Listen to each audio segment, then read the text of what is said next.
Good morning students, I am Dr. Tripti Gupta from Shivjyoti Education Group Kota. So today we are here for poem number 6 from Beehive book, No Men Are Foreign, written by James Kirkup. Now to move further with the poem, let us first look about some information about James Kirkup. So now students, let's look about James Kirkup here. He was a prolific English poet, translator and travel writer. He wrote over 30 books including autobiographies, novels and plays. He became a fellow of the Royal Society of Literature in 1962. Now, as we can see, a prologue is here for the poem No Men Are Foreign. Have you ever thought of some people as strange or other countries as foreign? Have you seen that? We have many ways of thinking of other people as different from us as them. So, normally this is a tendency of people. They used to find differences among people. We are like this and they are different from us like this. And they may belong to a different country or speak a different language, and it happens. In this poem, however, the poet reminds us of many ways in which we are all the same. So basically, the poet is making you to recall, he is trying to remind you the various similarities which the commonalities which the people they have in them. Though because we are all human. So let us start with first stanza here. Remember, no men are strange, no countries foreign. Beneath all uniforms, a single body breathes like ours. The land our brothers walk upon is earth like this, in which we all shall lie. Now, in this first stanza, he is saying that no men are strange and no country is foreign. So, he is trying to remove, he is attempting to remove the borders from the earth, and he is trying to remove these differences which come across because of these political boundaries which are there amongst the countries. Then only no country will be foreign. Once these boundaries are removed, because nature has not created any boundary on the earth. These boundaries are political boundaries which are created by man. So once we remove these, then there will be no foreign country. So we will feel that every country is as our country is. And when there will be no borders, everyone will be free to move around without any restriction of boundaries. The poet wants us to say that the entire earth is one and all people who live on this earth belong to one human race. He then says that inside the uniforms worn by soldiers of different countries, the human being which is beneath the uniform, they all are same. The body of human being beneath those different uniforms are same. God has made all of us in a similar manner. So all breathe in the same way. Then he says that all the soldiers are our brothers, and we all walk upon the same earth, on the same motherland, and upon whenever and when at whatever time, if anybody of us will die, then we all shall lie in the grave on that same land, on the same earth, and we will become the part of that same earth. So that means the ultimate end of all human beings is the same Mother Earth. So, this is a common similarity between all the human beings belonging to any country. Now, let us move to the next stanza. They too, aware of sun, air and water, are fed by peaceful harvests, by wars, long winters starved. So, what he is saying? That they refer, though people who belong to different countries, we can call them foreigners and we can discriminate with them, we can fight with them, but the poet says that the nature has given all the bounties to all the people in similar manner. They have given us air, sun, and that has been distributed equally by the nature to everybody.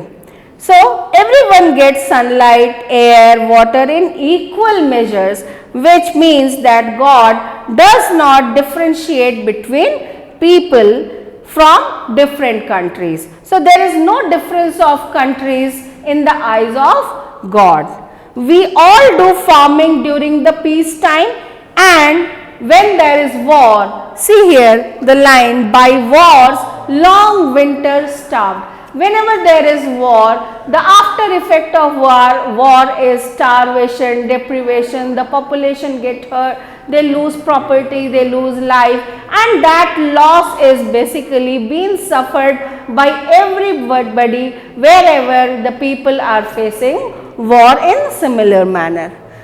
So, the next two lines here, their hands are ours and in their lines we read a labor not different from our own. So, he wants to say that the foreigners who belong to another country, we both are same, and then we are very alike, that we live a relaxed life and eat the things given to us by nature, and they also work very hard just like us. See here, their hands are like ours, means they are as similar as we are, and we can see that the nature has created them as same as we are, and their hard work, their labor is not different from us.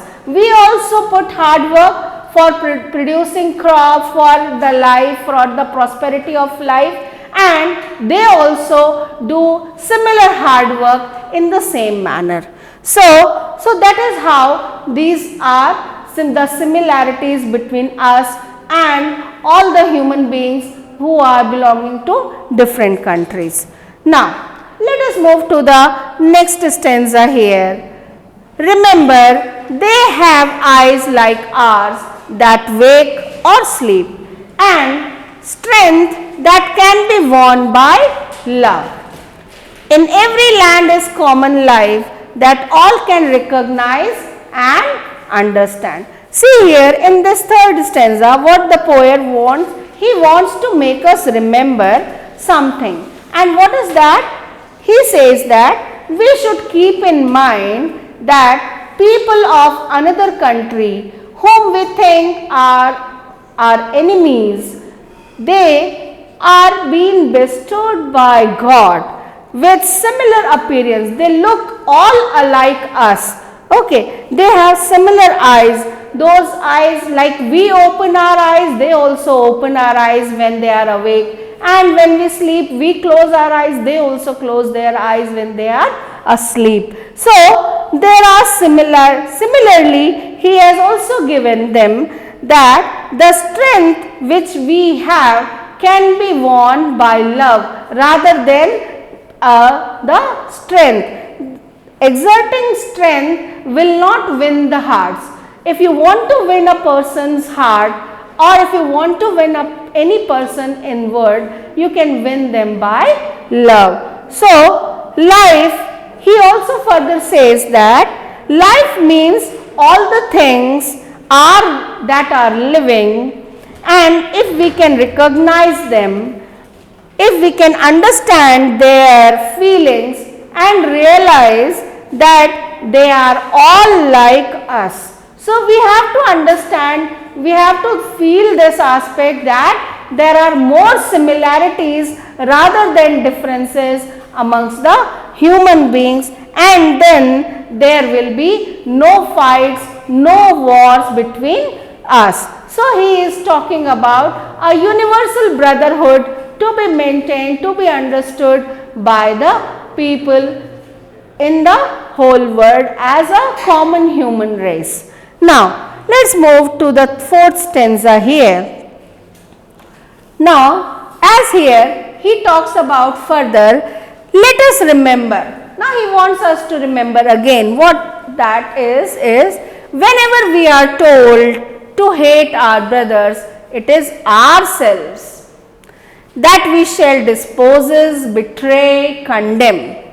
Remember, we who take arms against each other.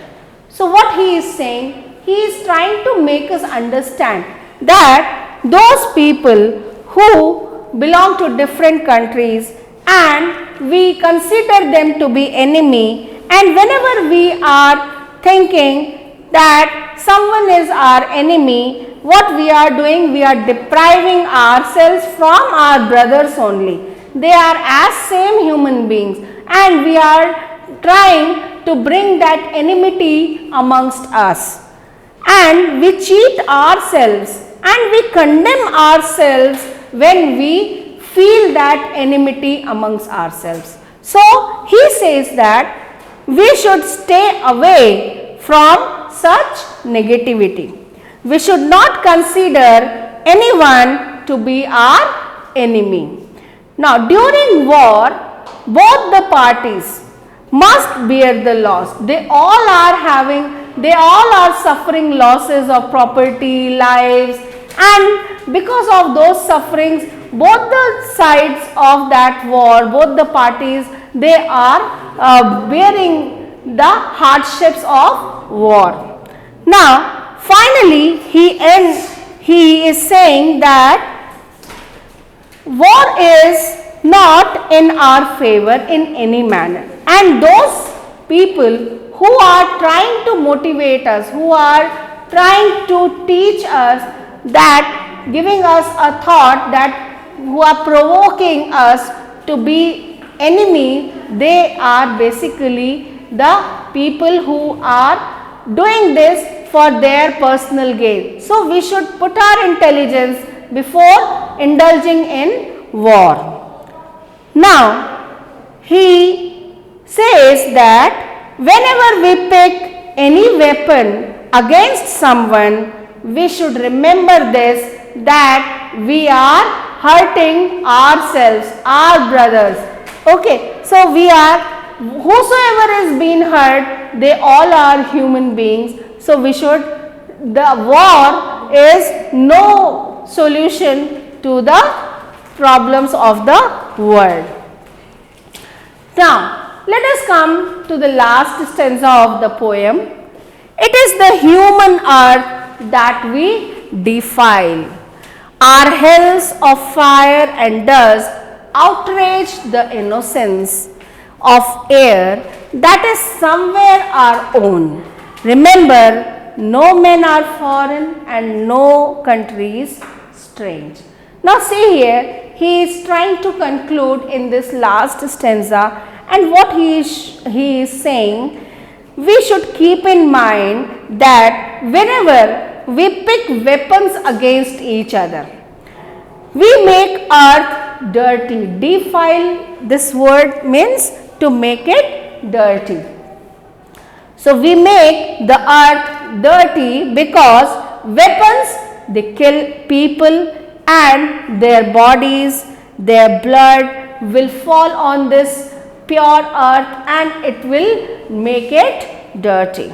So whenever war happens, it leads to lot of bloodshed and fire and death and losses to all the human race. These dead bodies, they accumulate on earth and it makes it impure. These wars, they make it impure.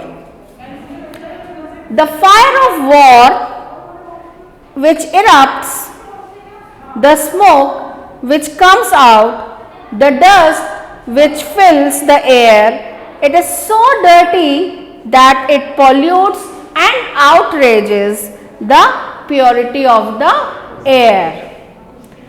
With all these things, finally, the poet wants to give us a message that we should not indulge in war. Finally, he ends the poem by writing by a refrain of his first line, that saying that no men are foreign, no country is strange. So, we should not consider any person to be strange, to be foreign, to be different, and we should consider the complete world as one Mother Earth rather than dividing it into various countries. So, in this manner we have understood the various stanzas here. Now, let us understand few of the literary devices. The rhyming scheme of this poem, this poem is being written in free verse and there is no rhyming scheme being followed in this poem. Now, as far as the literary devices, the alliteration is being a literary device, that is the repetition of a consonant sound into a more closely placed words that is called alliteration, and you can find it happen in like stanza 1, body breathes. See here in stanza 1, here body breathes, there is a repetition of B consonant. This is the alliteration which the poet has used. Similarly, we can see here in stanza 2, there is another alliteration, wars, winters. Okay, so another repetition of W sound is being there. Now, there is another poetic device which is being used, that is metaphor. That means a comparison is being made where the one aspect is representing the person here, like the uniforms in stanza 1. See here the uniforms. This is referring to the military of different countries. The uniforms, they refer to the military of the different countries. Now, here in stanza 2, war's time is compared with winter season. See the long winters, the war time is being compared to winter season. This is another metaphor here. Now, there is another poetic device which is being used, that is repetition. The repetition of word remember. 5 times in this poem the word remember has been repeated. You can see here remember, here it starts with another, here again the remember word is being, here again the remember word is being used. So, this is what is repetition. Okay. So, similarly, there is another poetic device, that is refrain, that means repetition of a line, where the line 1, remember no men are strange and no country is foreign, this line is being repeated here in the last, and this is known as refrain. Okay.